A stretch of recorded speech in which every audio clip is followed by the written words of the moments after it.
Today I'm making a shake. Conversation and cooking. When I was growing up, conversations always happened in the kitchen when my grandmother was cooking.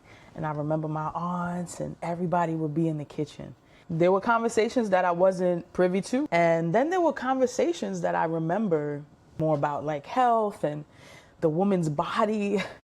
So many things that I've heard my aunts and my grandmothers talk about. It's like, oh yeah, I went for a breast exam, or I did this and that. So today I'm making a shake. I'm gonna add some greens, banana. I got some frozen fruit. I like to add fresh fruit too. I was having a conversation yesterday with a friend, and we were talking about insecurities, women and insecurities. I mean, men have insecurities too, but we were talking about it in a sense of empowerment.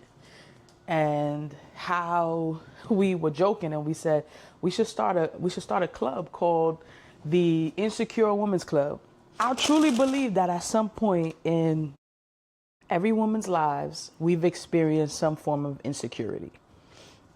Whether it's insecurity at work, insecurity in relationships, we've definitely experienced some sort of insecurity. I'm a strong believer in leaning on community for everything. Our community, we have the answers. We can heal each other the same way that nature is created to heal. I truly believe that people and connection, we in this community are put together to help each other, to help heal each other.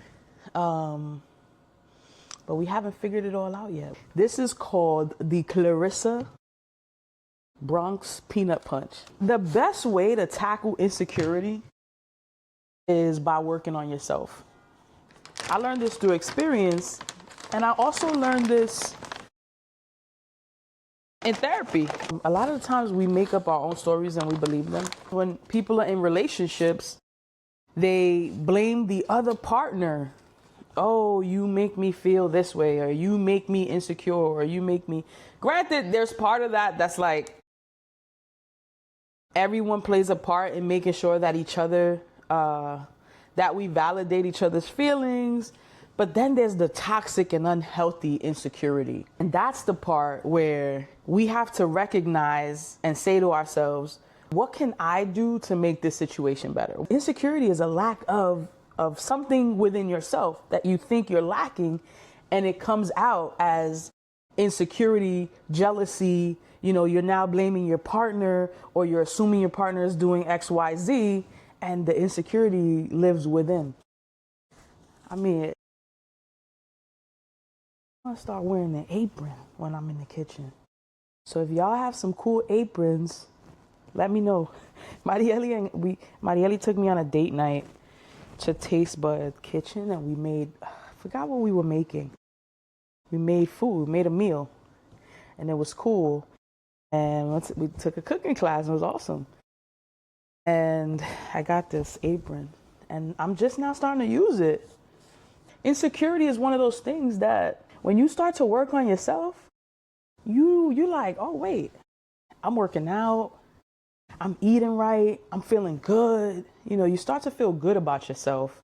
And that's when you start to realize that it's not your partner, it's you. You notice when you're insecure is when you're like in your darkest moments, because when everything is good, you're like, what? I don't care about nobody, I'm chilling.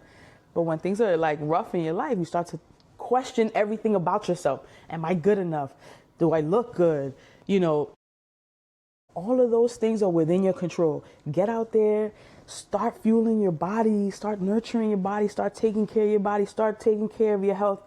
Start exercising, doing the things that will make you feel good. Those things having a long-term effect. We look for things that have it gives us immediate gratification, right? So we go out and we buy something and we feel good, right? Some people have like shopping addictions, and it's because that's what's making them feel good at the moment. But it doesn't have a long-term effect. Like pouring into your health has a long-term effect. A little bit of peanut butter. Some granola. I want to talk to women who feel that way. As women, we should be lifting each other up, not judging each other, bringing each other together to build each other up. Women tearing other women apart, that's not okay. My life experiences have shaped a lot of who I am. That's why I talk about my story a lot, because you're helping other people. Your life experience and your story is helping someone else. And when you do it in community, it's powerful. It's really powerful. So we might just be onto something, starting the Insecure Girls Club.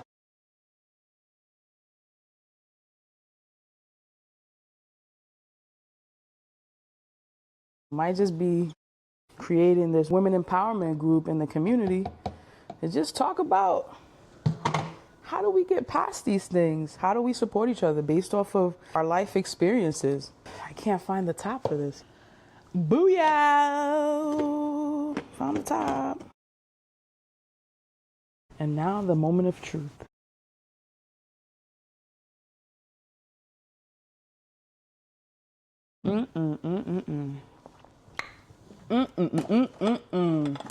A hearty shake for a hearty girl. And that, my friends, is it. So the moral of the story is this. When you're feeling insecure, do something to work on yourself. Whether it's exercise. I stress exercise and eating because it's something that has a long-term positive effect. And it's also great for our mental health. Exercise activates dopamine. You know, it activates those hormones, those happy hormones. Can't go wrong with that stuff. So when you're starting to feel insecure, do something to pour into yourself. Because that's the one thing that is within your control. You can't control other people. You can't control certain circumstances, but you can control living a healthier lifestyle. Trying to do things to contribute to your life being a little more healthy. And that is it. That's the post. I'm going to enjoy this shake. Y'all saw how I made it. Stay tuned for the cookbook.